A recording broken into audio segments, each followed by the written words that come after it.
people in China slowly get back to work, questions remain whether the country's economy will quickly bounce back.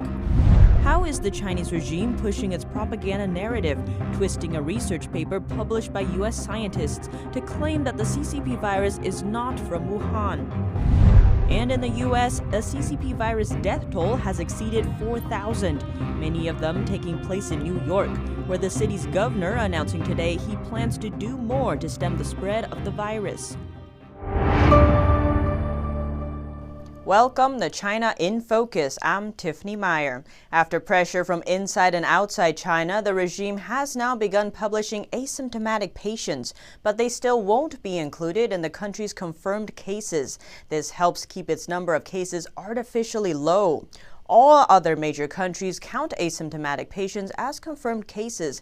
After all, they have the virus and can even pass it on to others. But China has refused to do so.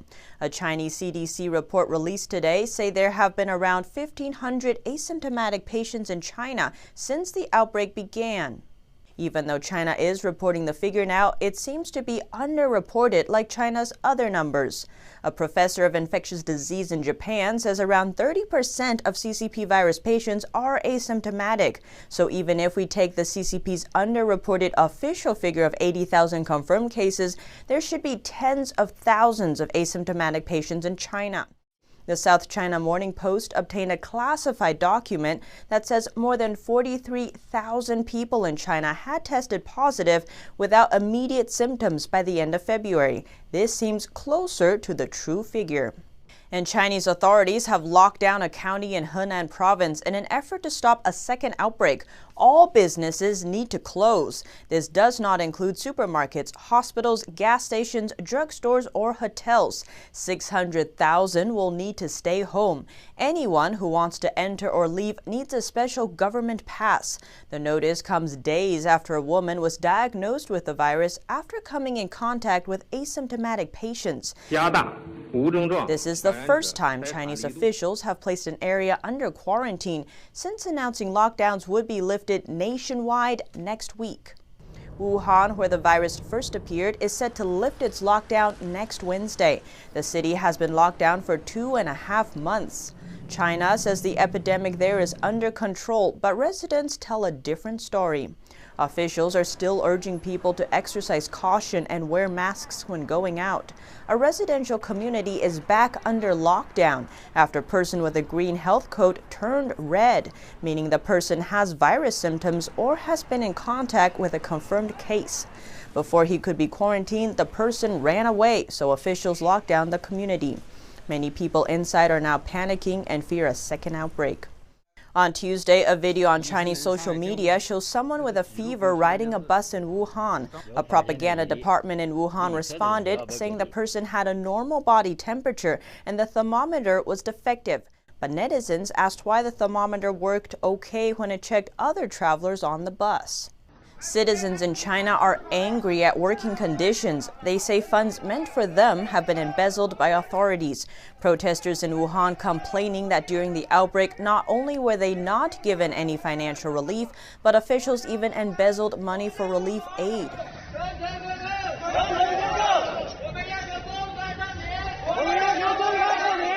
A source on the ground tells us the ordinary people haven't received a dime from the government.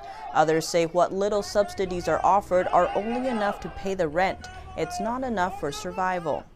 Chinese telecoms giant Huawei was sanctioned by the U.S. last year. The chairman announced on Tuesday that if the U.S. does not lift sanctions soon, the Chinese regime will retaliate. Adjunct senior fellow at Center for a New American Security, Eric Sayers, tweeted on Tuesday, "I am confused. Huawei claims they are independent and not beholden to any government, but when under pressure, they threaten Beijing will take countermeasures on their behalf. So aren't they an extension of the CCP?" The chairman of Huawei added that 2020 will be a challenging year for the company. The company's goal is to survive. So what are these challenges? On top of sanctions from the U.S., it stems also from the pandemic and a weakening global market. Taiwan's president announcing today Taiwan will donate 10 million masks to countries hardest hit by the pandemic. Taiwan is the world's second largest mask manufacturer. 2 million masks will go to the U.S., 7 million to the EU, and 1 million to other countries. But a Chinese Foreign Ministry spokesman says the CCP isn't happy about Taiwan's donations. 但是就是有一点我想提醒，如果岛内的个别人呢想借这个疫情搞什么政治操弄 and accuses Taiwan of using the pandemic for political benefit. This as the CCP praises itself for selling medical supplies to other countries. Many expected Taiwan to be hit second hardest by the outbreak. It's China's neighbor after all. But Taiwan has only 329 cases and 5 deaths so far. Residents say it's because Taiwan didn't trust the CCP's information on the outbreak. As people in China slowly get back to work, questions remain whether the country's economy will quickly bounce back. NTD's Catherine Wen takes us through some of the challenges facing the world's second-largest economy. Back to work, but with no work to do. Many factories in China are facing this reality, and some are even closing their doors. There is no sign of activity here at an empty manufacturing factory. In an idling clothing factory, the person recording the video is saying they just worked less than a month and now they have been given 3 months leave.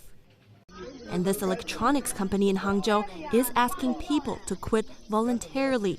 The CCP virus has dealt the Chinese economy a double blow. First was the disruption of the outbreak. Now the virus has spread to other countries and caused severe damage. Customers in the U.S. and Europe are buying less from China.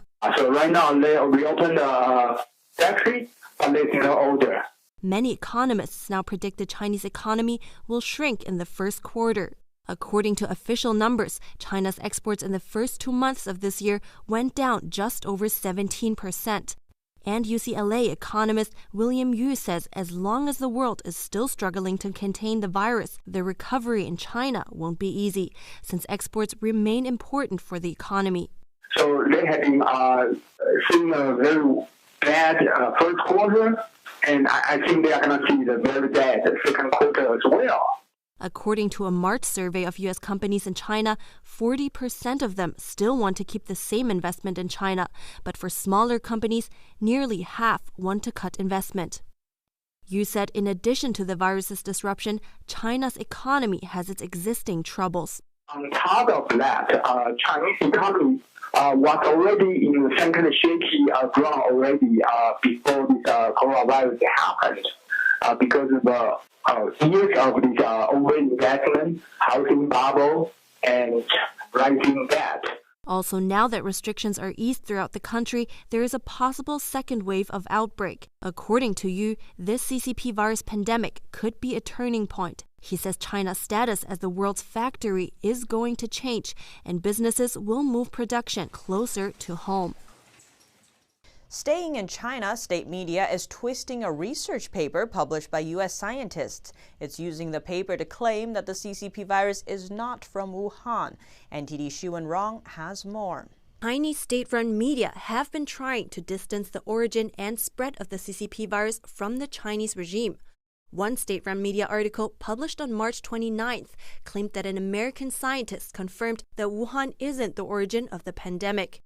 The article cited an interview done by ABC News. The media outlet spoke with Dr. Robert Gary, one of the authors of the proximal origin of SARS-CoV-2 study.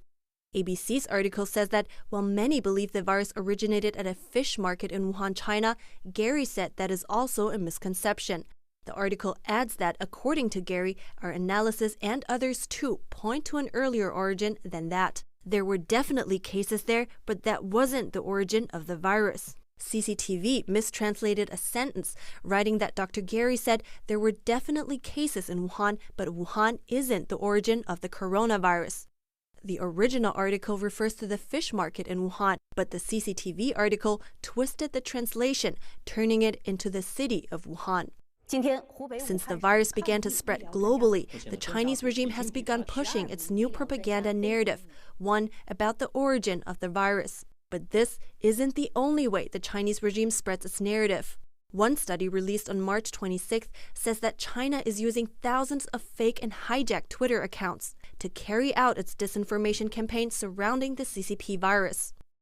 On March 21st, the Global Times linked the origin of coronavirus with Italy after misquoting NPR's interview with Milan professor Giuseppe Ramuzzi. After the article went viral, the professor responded saying there is no doubt the virus came from China. He added that this was a textbook example on how scientific information can be manipulated for propaganda reasons. The same tactic was used on March 12th, when Zhao Lijian, a spokesperson for China's foreign ministry, promoted a mistranslated video. The clip wrongly claimed the United States admitted that the virus came from the U.S. Reporting by Shu Wenrong, NTD News. A Shanghai resident said the ruling party is the real virus plaguing China. He told us authorities have tightened censorship and he is often harassed by the police. NTD's Juliet Song reports. Mr. Qin is a resident in Shanghai, China's biggest city and a major commercial hub. He said Chinese authorities have tightened their grip on censorship. People who post news about the virus on social media might be arrested or their accounts could be cancelled. 2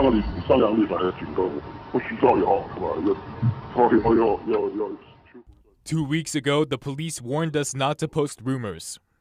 To protect Qin's identity, we've twisted his voice. He said he's monitored by 2 policemen. Qin thinks the Chinese Communist Party, which he calls a virus, is the real problem in China, more than the novel coronavirus. This Chinese Communist Party virus has been going on for 70 years. When can it be eliminated? Chinese authorities claim the virus outbreak is under control and urge different regions to resume work. But Mr. Yin, another Shanghai resident, believes otherwise.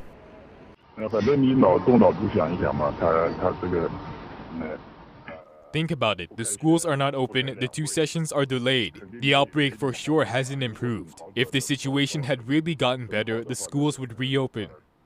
In China, while schools in some regions have reopened, Shanghai's remain closed. In China's top annual political meeting, 2 sessions has been postponed. For Yin, these are more reliable criteria than the claims of the regime.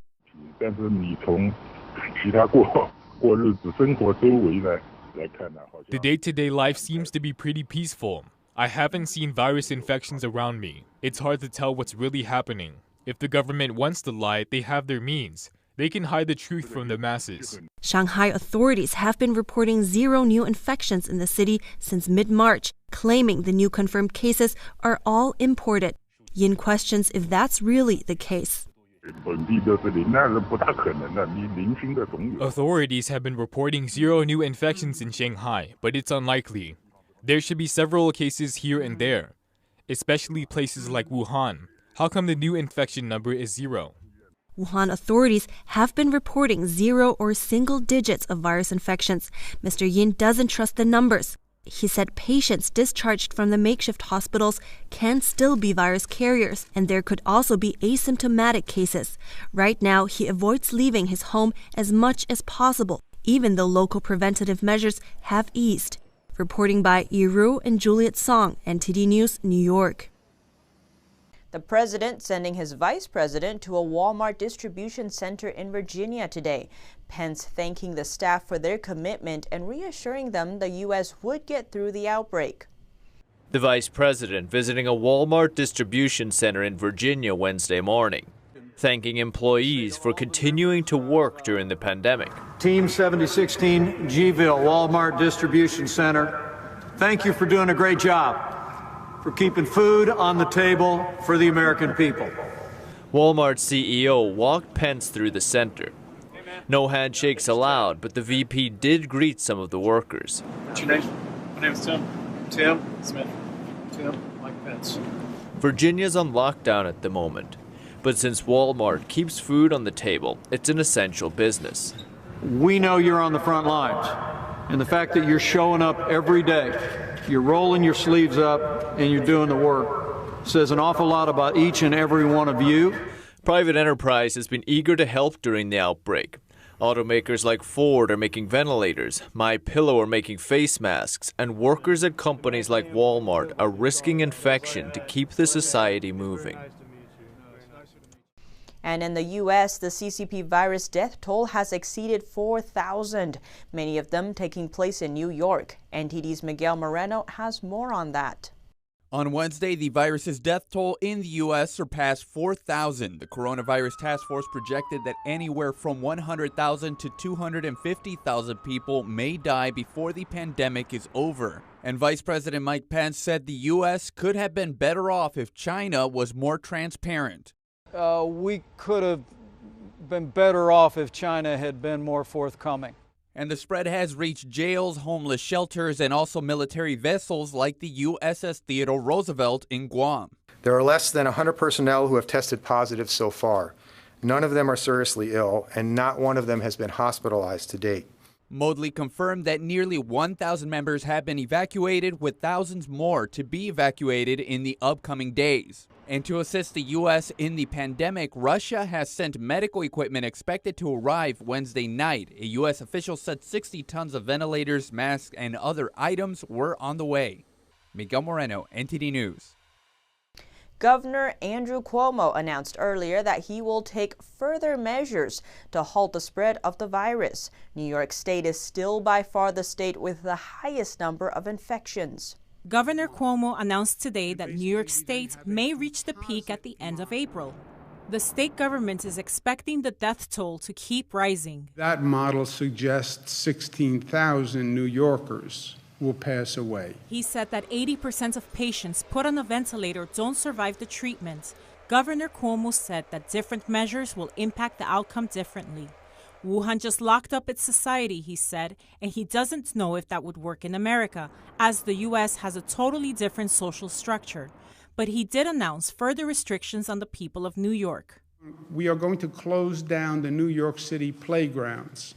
He also said the U.S. is not being self-sustainable regarding the outbreak, criticizing medical supplies needed here are being produced abroad. Why are we shopping in China for basic medical supplies? He added that an emergency like this is likely to happen again, and that in the future we need to be much better prepared. And thousands of retired nurses in Georgia asked to return. They are prepared to help solve the state's nursing shortage amid the fight against the CCP virus. Thousands of retired nurses in Georgia have asked to return to help fight the state's CCP virus problem. The state has almost 4,000 confirmed cases. Georgia had warned of a nursing shortage before the current crisis. It said the primary reasons were low salaries and recruitment not keeping pace with retirement. During the shortage, some nurses are being asked to work extra hours. Hospitals try to rotate them into different assignments so they're not at increased risk from the CCP virus. But fears remain as they reuse protective gear. But now between 3,000 and 3,500 retired nurses are coming back. The state is also accepting both medical and non-medical volunteer staff. Due to lockdown measures around the world, places usually filled with people are now empty at what would normally be the busiest time of day. And European armies are taking new actions to stop the overcrowding of their hospitals. In a new trend, people have filmed places that are usually busy around the clock at midday. So far, nearly 830,000 people outside China have been infected with the CCP virus, and tragically, over 42,000 have already died. In an effort to stop further spread of the virus, many countries around the world have issued lockdowns and mandatory quarantines. Major cities and landmarks are now empty, even during one of the most busy times of the day. And the number of infections in Spain has reached over 100,000. Madrid's public transport buses were used by Spanish military to transfer CCP virus patients from congested hospitals to relieve them. The French army has taken similar actions. 38 critically ill virus patients were transferred by high-speed train from Paris to less overwhelmed regions. And as Austria directly borders on Italy, the country is stepping up its precautions. It is now mandatory to wear face masks while shopping in supermarkets. Some of Austria's other neighbors have introduced a more sweeping measure, making face masks compulsory as soon as you leave the house. In Costa Rica, farmers now have to destroy all kinds of beautiful flowers, which would usually have been sold to the U.S. The virus outbreak led to the suspension of flights to the US and Canada, which are the biggest importers. William Quiroz, owner of a flower farm, estimates that Costa Rica's sector lost $35 million because they couldn't sell their flowers. And in Europe, experts are setting standards for a future mobile app for tracking how the virus spreads. But if you are worried about your privacy, it's okay. The data will only be stored on your phone. NTD's Christian Watson has the details. Today, European experts presenting a standard for apps that might help effectively interrupt further infections from the CCP virus without infringing on people's privacy. They say such an app is a way to bring life back to normal. To track infection chains via cell phones, some suggest centrally storing the GPS location data of almost the whole population. That's problematic in Europe because privacy law is very strict. And there are other risks too. Those data would be extremely attractive for criminals because location data in such a high granularity can be used for all kinds of criminal purposes. So if I were a criminal, the first thing I would try to do would be to hack that database. And governments might be able to abuse such a database too after the pandemic is over. A new app could instead use something called proximity tracing. You create local databases stored on each mobile phone, and you do this by using the Bluetooth technology.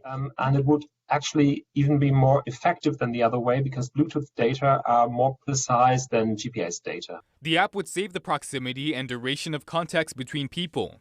Later, after someone tests positive, everyone who is in contact with that person gets notified. It's an approach that has already worked in Singapore. The group hopes to develop an international standard many countries can adopt. The German Justice Department and the Federal Office for Data Protection said they support the development of this app. There was one key condition. The installation and use of the app must be voluntary. Christian Watson, NTD News, Berlin. The CCP virus is wreaking havoc on the U.S. economy, with Goldman Sachs predicting a 34% drop in GDP for the second quarter. A business owner in New York City lost almost all of her income. But she says a spiritual practice has helped her handle the crisis. NTD's Kevin Hogan has more. Over 3 million Americans filing for unemployment as the CCP virus strangles the U.S. economy. The St. Louis Fed Bank estimating 47 million will lose their jobs, and some economists saying this could happen this month. Virginia, a mother and owner of an antique furniture business in New York City, burdened by the shuttered economy. With the crisis, obviously, almost all of our income stopped coming in. We were selling a very small fraction of the furniture that we had been selling, and obviously Airbnb completely died. Virginia living week to week with limited savings, and although New York City halted evictions, she's still unsure whether or not her rent will be pardoned. But her faith in a mind-body practice called Falun Dafa has helped her overcome these challenges, as now she views difficulties as a way to grow spiritually.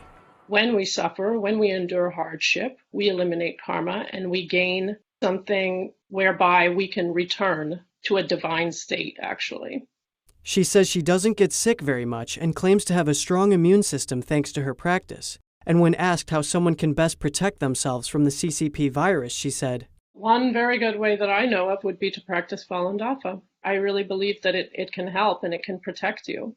After she and her husband both lost their sources of income, they left New York City because of the crisis and traveled to rural Quebec, 2 hours east of Montreal, to spend time with her parents in the countryside. Kevin Hogan, NTD News, New York.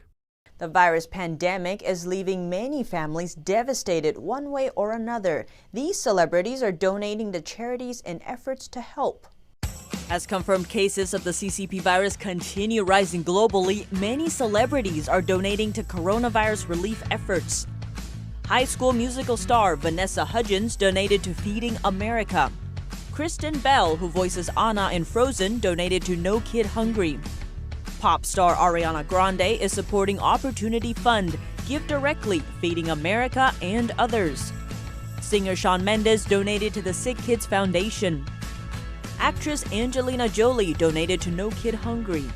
Singer Selena Gomez is donating to the Music Cares Relief Fund to help struggling musicians because of the virus. Ryan Reynolds and Blake Lively are donating to Feeding America and Food Banks Canada. Justin Timberlake donated to Mid-South Food Bank in his hometown, Memphis, Tennessee. Many other celebrities have donated and continue to donate every day. And if you would like to find out more about the Chinese regime's power struggle, we will be premiering Claws of the Red Dragon this Sunday, 9 p.m. here on this channel.